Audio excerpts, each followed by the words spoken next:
So we are continuing with exemptions on non-resident. Here we are talking about remuneration received by individuals who are not citizens of India. Mark my words, friends, this is not about non-resident, this is about non-citizen. They can be resident or non-resident. This can be resident or non-resident. Mostly they can become resident because right now they are staying in India. If you remember, we have discussed this. If a government of India employee is working in a foreign country as a representative of ambassador of government of India, then whatever salary paid by government of India is taxable in India, so that foreign country should not charge tax on that particular income. Similarly, a foreign country's ambassadors may be working in India. Government of India should not take tax on ambassadors of the foreign countries. Therefore, this exemption under section 10(6) is given. Okay. Remuneration received by officials or ambassadors of a foreign state. So their income is exempt because their country may tax, may not tax, that is their call. India should not tax foreign ambassadors. The remuneration received by individual who is not a citizen of India for the services of officials by whatever name called of an embassy, high commission, legation, commissions, consulate, trade representation of a foreign state or a member of a staff of any of these officials is exempt. This is fully exempt, very easy.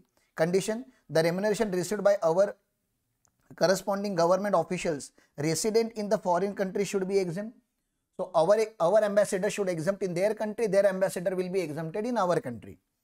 The above mentioned member or the staff of such officials should be subject to the respective countries and should not be engaged in any other business or profession or employment in India.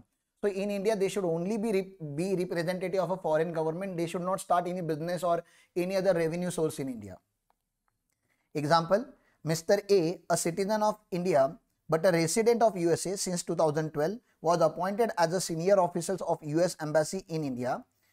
He earned a remuneration of 10. Now please understand, he is a citizen of India. He is a citizen of India. This exemption is not available for citizen of India. This exemption is available for non-citizen. Okay. During the 2021, being an individual who is a citizen of India, though he fulfill other conditions, such remuneration shall not be exempt in his hand. Okay. This is applicable for foreign citizen, not to Indian citizen. Mr. Vikram Kohli, an Indian born person but currently resident and citizen of USA. He is a person of Indian origin, but right now he is a citizen of USA, was appointed as a senior officer of US Embassy in India. He earned 10 lakh rupees remuneration. Obviously, he is not a citizen of India, therefore his income will be exempted. Mr. Frank D'Souza, an Irish citizen, not citizen of India, but currently a resident of a USA, was appointed as a senior officer in Embassy in India. He earned a remuneration of 10 lakh during the year. Being an individual who is not a citizen of India, such remuneration shall be exempt in his hand, even though he is a resident, he is a foreign citizen, non-resident. That doesn't make any residential status, you don't have to check. You have to check citizenship. Yeah. Remuneration received for services rendered by India by a foreign national employed by the foreign enterprises. So, just now we have spoken for foreign government representative. What about private companies, sir? Like Google, like Facebook, like L&T, like Honda Japan.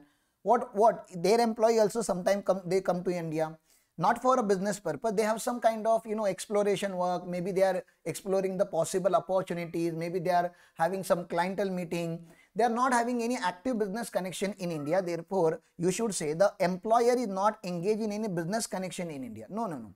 But the employee of foreign enterprise have come to India to explore the market, to have meetings, whatever, for any other purpose, but not for the active business connection in India.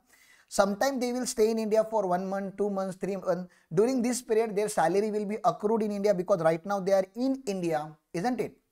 So Apple, before starting the factory in India, may send some executives to check whether they should start factory in Himachal Pradesh or Bangalore or Mumbai or Tamil Nadu. So for exploration of possibility, they have come to India, isn't it? So it may take 20 days, 25 days, 1 month, 2 months, whatever time it is going to take.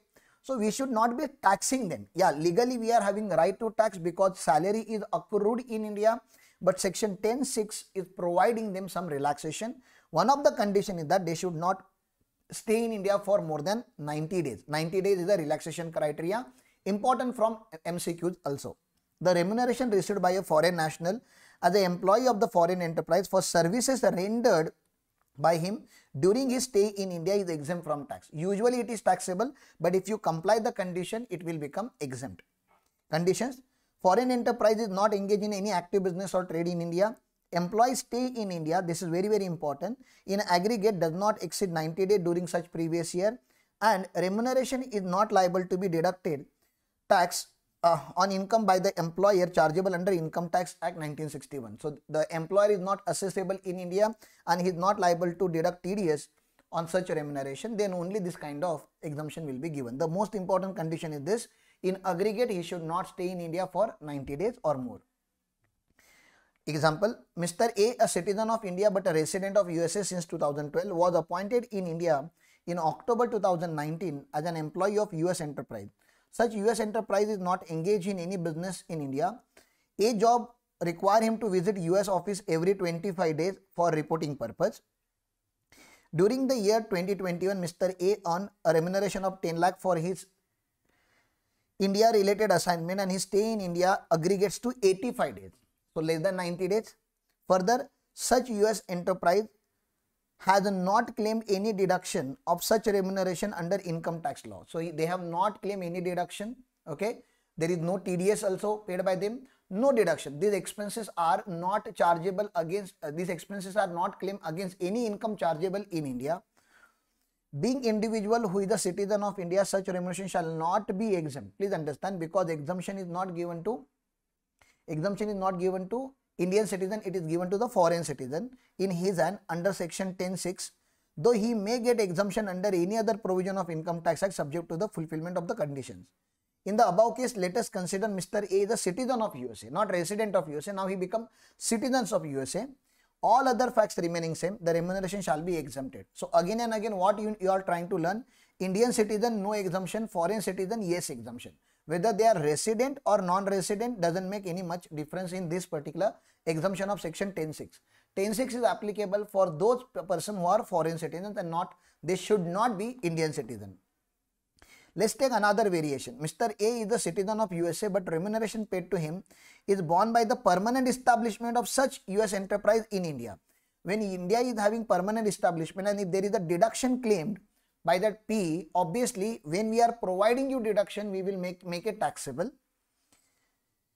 10 lakh paid, and rupees 10 lakh is paid to Mr. A is cross charge by US enterprise to its Indian permanent establishment. So they have claimed the deduction. If they have claimed the deduction, now it will become taxable.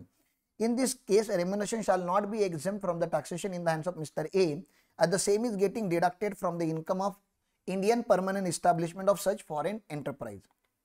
Next one: salary received by non-citizen, that is foreign citizen, for a services rendered in connection with employment of the foreign going ship. Again same, many foreign going ships comes to India. They stay in India for 10 days, 15 days, 20 days. During those period, whatever salary they are earning, we should not bring it to taxation, subject to the conditions. Similarly, they should not stay in India for more than 90 days. Remuneration received by the foreign government employee during their stay in India for a specified training. If somebody has come to India for a specified training, obviously we are not going to charge any interest against any tax on their employees who are earning in India. They have come to India for a training purpose, not for business purpose. Okay, these are the conditions that you need to comply with. It may be carefully noted that exemption is available under 10(6) only to an individual and not to the citizens of India. Okay, so again, non-citizens, foreign citizen. Section 1023 FBC: income accruing or arising to or received by unit holder. This exemption is given to unit holder from a specified fund on a transfer of units of a specified fund. Specified fund we have discussed, no, AIF3, SEBI registered AIF3 fund, that is the specified fund. And this income, so earlier when we had discussed section 10(4)(d), that time we had discussed the exemption of a fund. Right now we are discussing exemption of a unit holder. When one unit holder transfers the units to another unit holder, and even if it doesn't transfer, please understand, whatever income is earned by unit holder should be exempted. So please understand, nature of income exempted: any income accruing or arising or received by a unit holder from a specified fund or a transfer of a units of a specified fund would be fully exempted.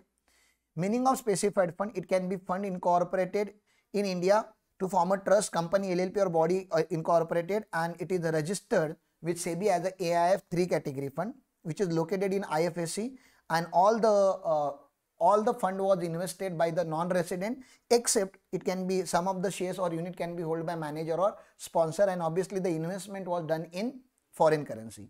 So meaning of unit means a beneficial interest of the investor in the fund and shall include shares and partnership interest.